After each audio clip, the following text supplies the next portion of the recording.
What kind of man throws his wife out at 2 a.m? And for what? Amara opened her eyes to the sound of shouting. Her heart jumped before her body did. The room was dark, but Jaid's voice filled it, rough and angry. He was already standing over her, grabbing her wrist and pulling her off the bed. You didn't make food for my brother? Say he came back late and you didn't even cook for him? Are you mad? She didn't answer. Her lips stayed shut. She knew better now.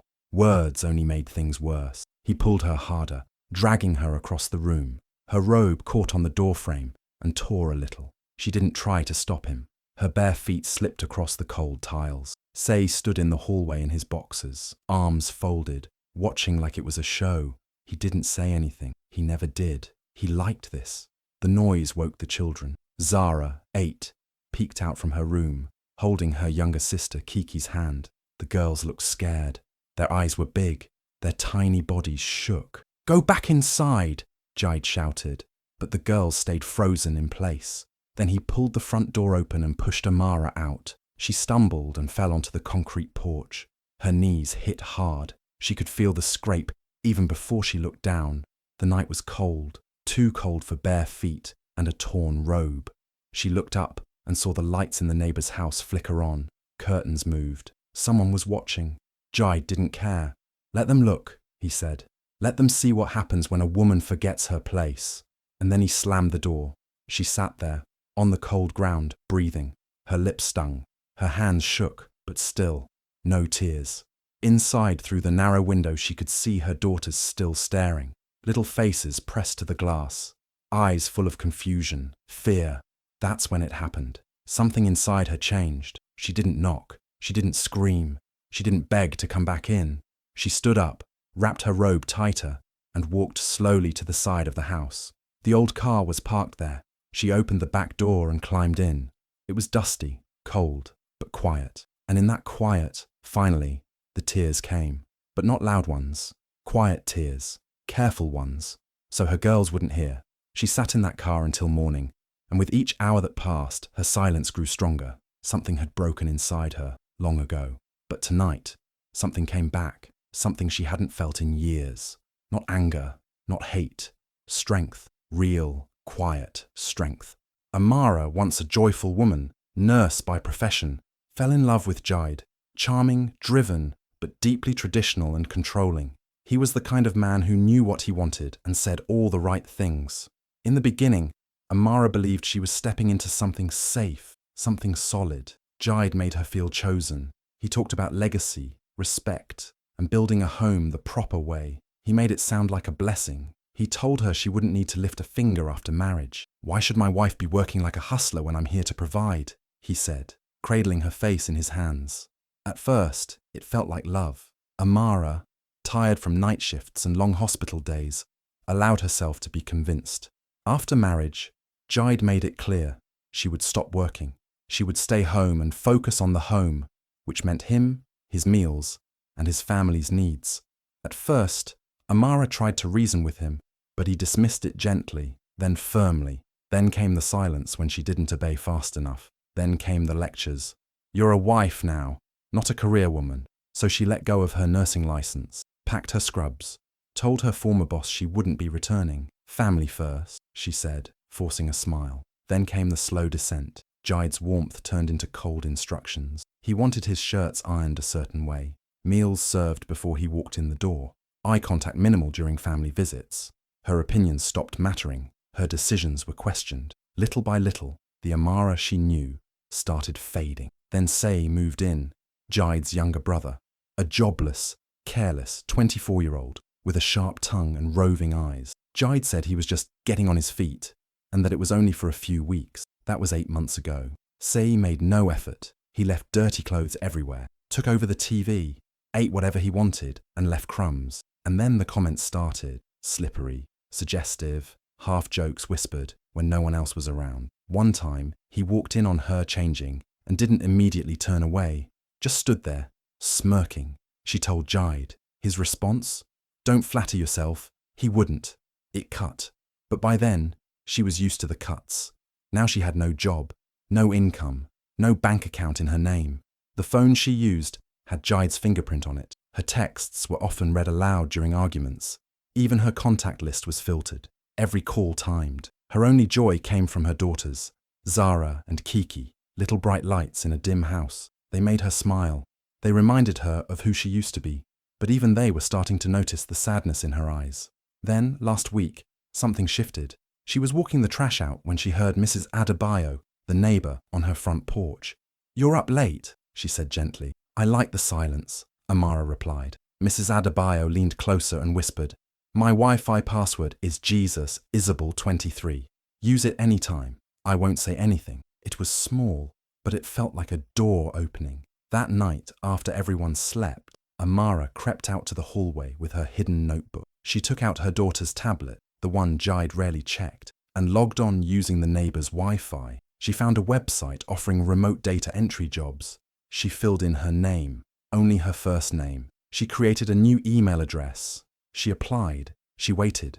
She didn't know what would come of it, but it was the first thing she had done for herself in years. She also began saving coins. From the grocery money Jide gave her, she kept the change, folded tiny notes into the back of her Bible.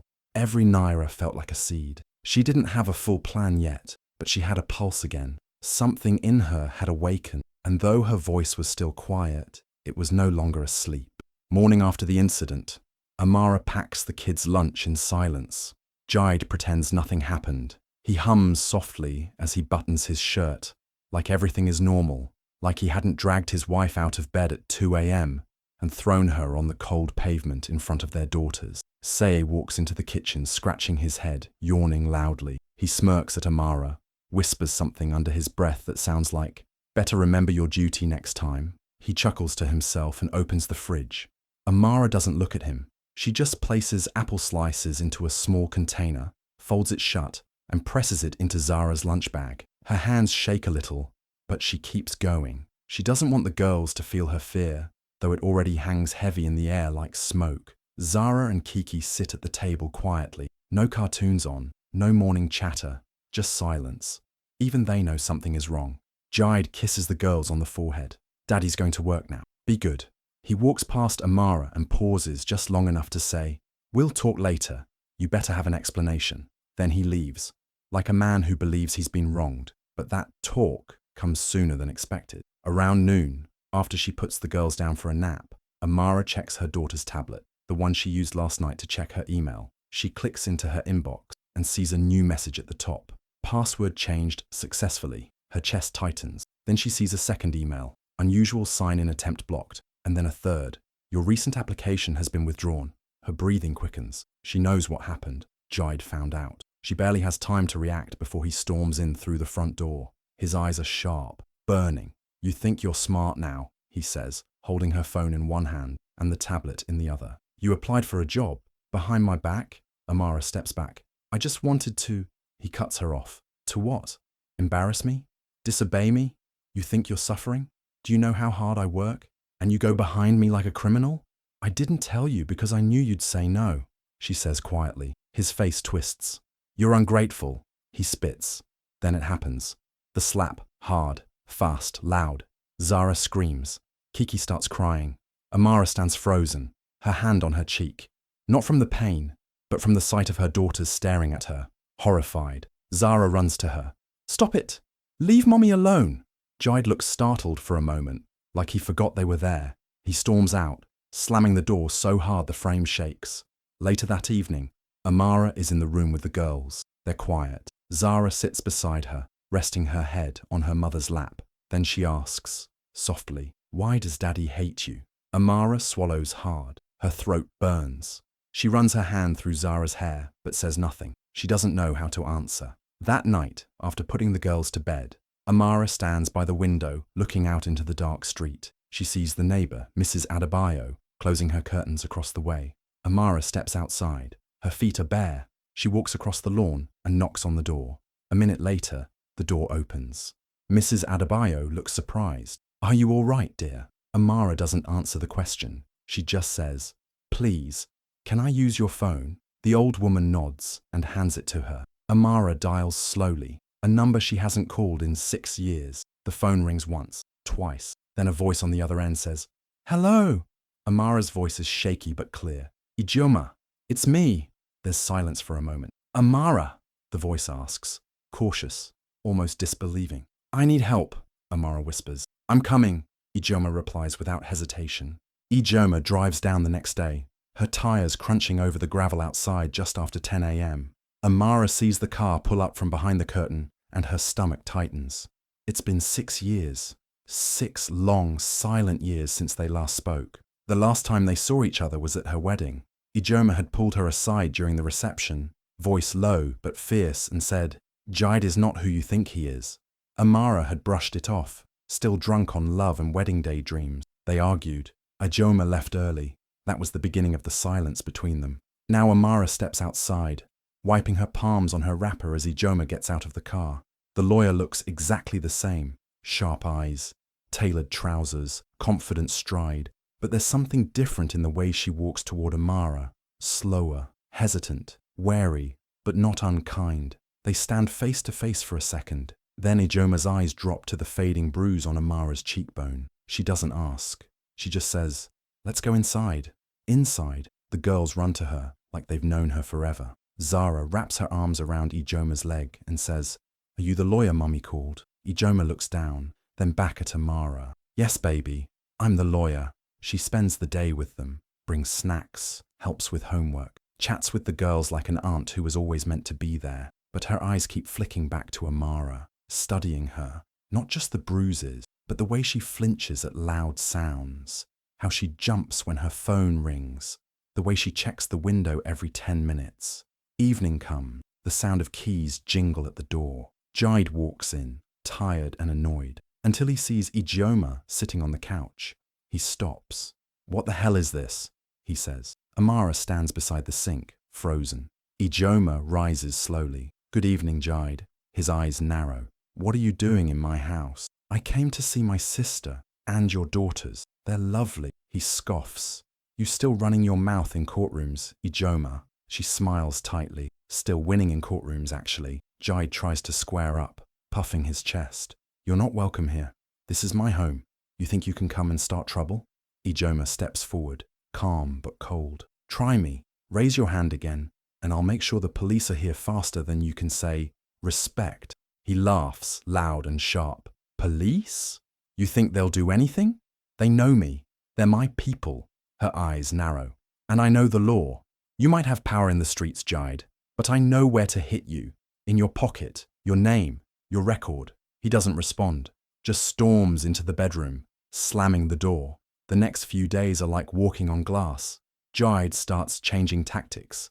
No more yelling. Now he brings home groceries, tries to touch Amara's shoulder gently, says things like, "You know I love you, right?"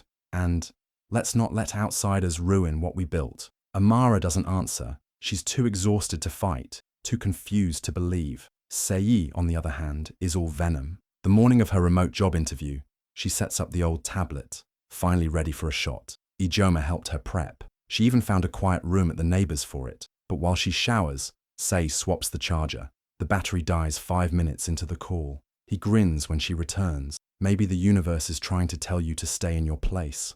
That night, Amara sits in the car parked just outside the compound. The girls are asleep in the back seat, wrapped in sweaters and soft blankets. Jide locked the front door and refused to open it. Said it was punishment for disrespect.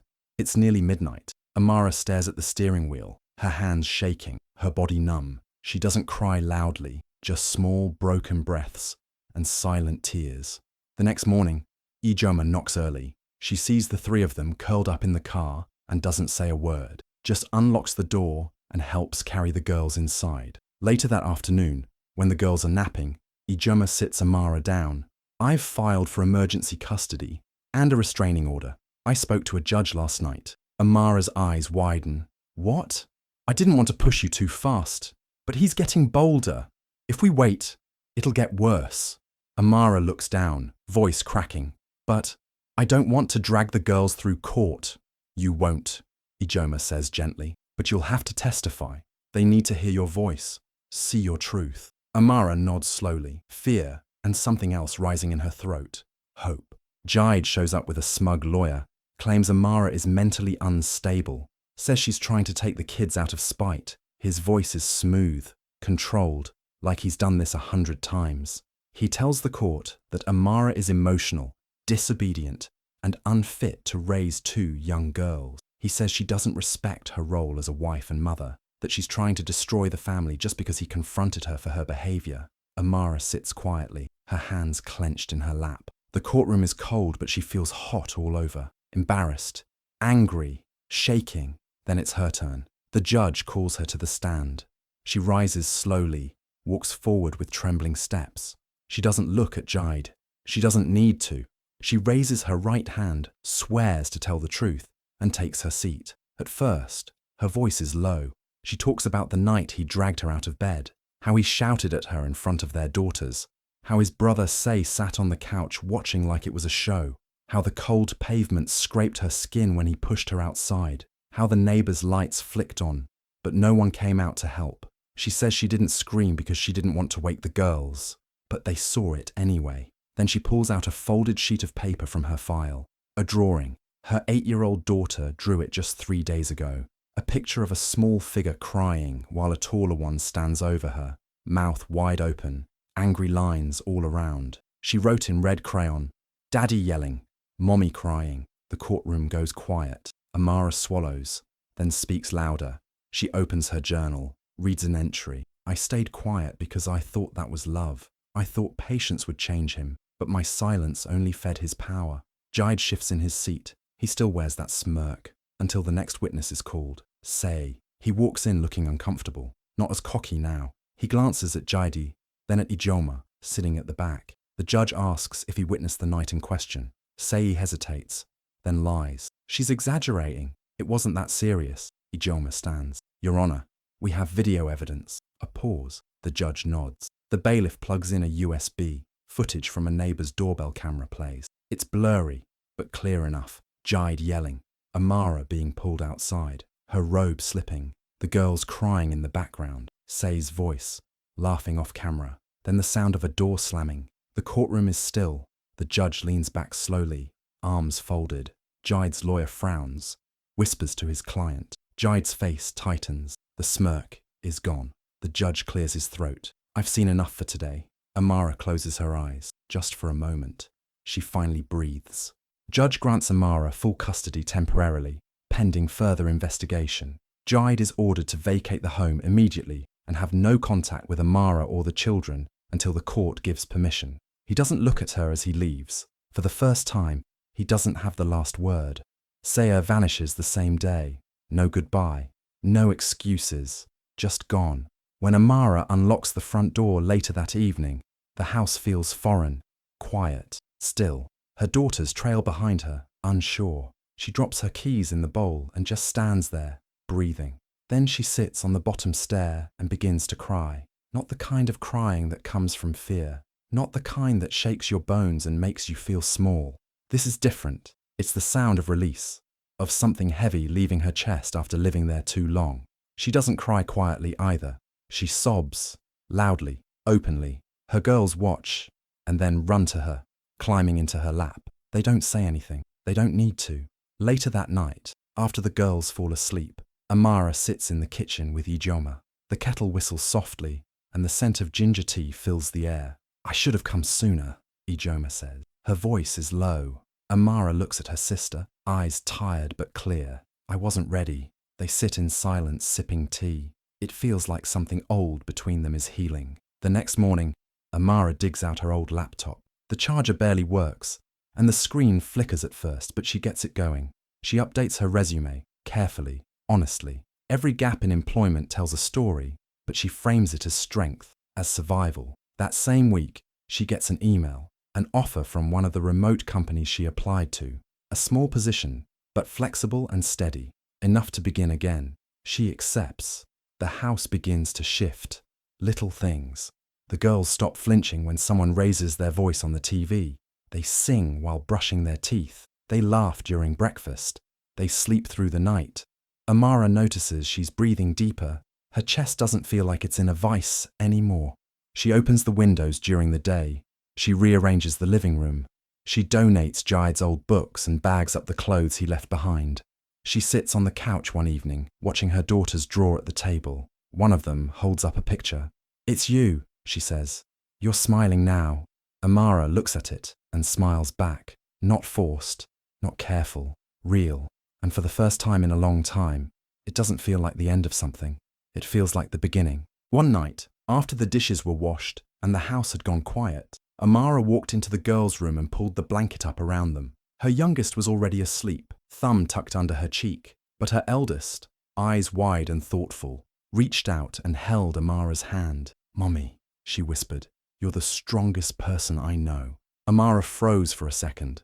Her throat tightened. That small voice held more truth than any speech, any award, any courtroom victory. She leaned down and kissed her daughter's forehead. Thank you, she said softly, brushing a stray curl from the child's face.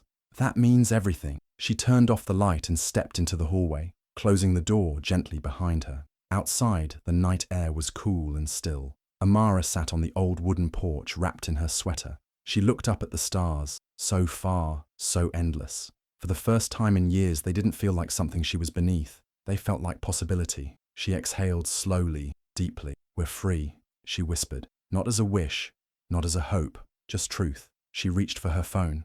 It still had cracks on the screen and the corners were worn, but it worked. She opened the Notes app and started a new page. At the top, she typed 2 words, my story. Her fingers hovered over the screen for a moment. Then she began typing the first line, not as a victim, not as someone broken, but as someone becoming whole. The porch light glowed gently behind her. Inside, her daughters slept in peace. Around her, the world was quiet, but inside her chest, something strong and steady had started beating again. This time, it was her own voice, and she was ready to use it. Hey besties, thanks so much for watching till the end. If you enjoyed the story, please like, comment, and subscribe for more. See you in the next one. Bye.